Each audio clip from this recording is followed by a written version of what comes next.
Most cities are built on stone. Braavos was built on ships, or more specifically, their cargo. Slaves who rose up against their Valyrian captors and seized the helms of the convoy. Of all crimes, Valyria punished rebellion most severely.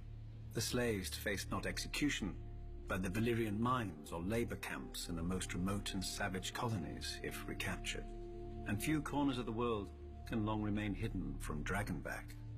However, our histories claim that a group of slave women prophesied the slaves would find shelter in a distant lagoon behind a wall of pine-clad hills and sea stones, where the frequent fogs would help hide the refugees from the eyes of dragon riders passing overhead. And so it proved.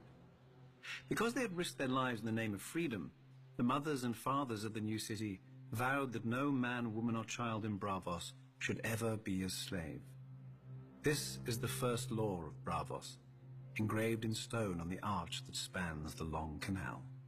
For over 100 years, Braavos hid itself from the eyes of the world, who called it the Secret City.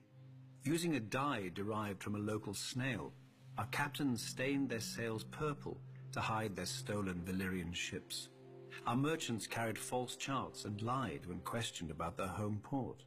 Eventually, one Sea Lord, our elected ruler, decided enough time had passed and initiated the unmasking of Braavos to the world and to Valyria. Of course, it helped that the Iron Bank made handsome restitution to the Dragon Lords for the stolen ships, whilst of course refusing to pay for the value of the slaves themselves. The anniversary of the unmasking is celebrated every year in Braavos with 10 days of feasting and masked revelry, a festival like none other in the known world, culminating at midnight on the 10th day, when the Titan roars and tens of thousands of celebrants remove their masks as one. Freed of the constraints of secrecy, Braavos quickly grew into the wealthiest and most powerful of the free cities, and, one could argue, the most beautiful.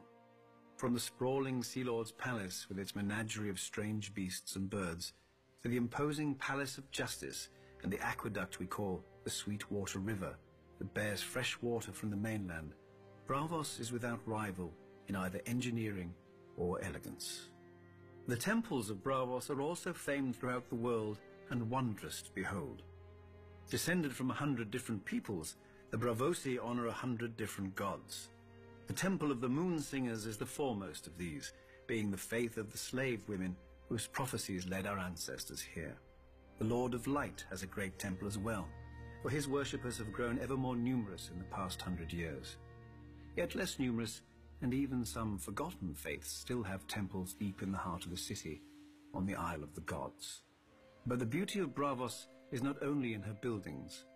Braavosi swordsmanship is renowned throughout the world. Our bravos eschew the armor and long swords of the Westerosi knights, preferring speed, agility, and slender blades. The greatest bravos call themselves water dancers, after the custom of dueling upon the moon pool near the Sea Lord's palace.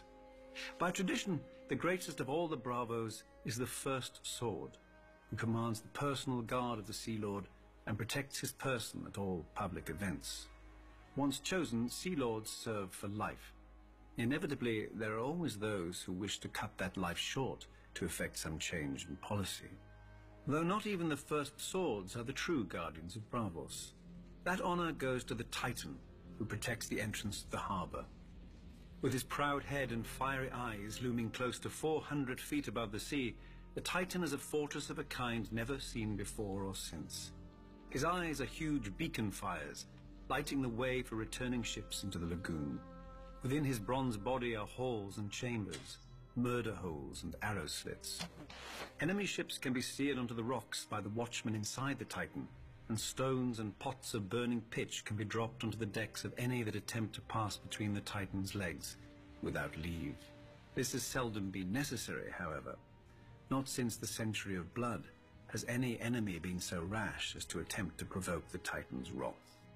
Should an enemy break through into the lagoon, however, he would face the walls of Braavos, again not of stone like other cities, but of ships.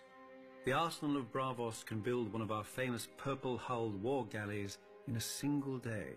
All the vessels are constructed following the same design, so that all the many parts can be prepared in advance.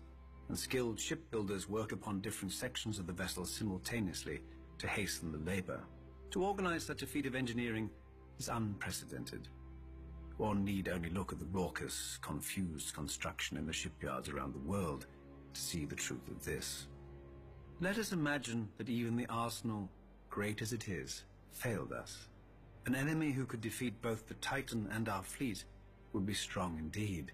But Braavos does not depend only on statues and ships. We also have iron and gold.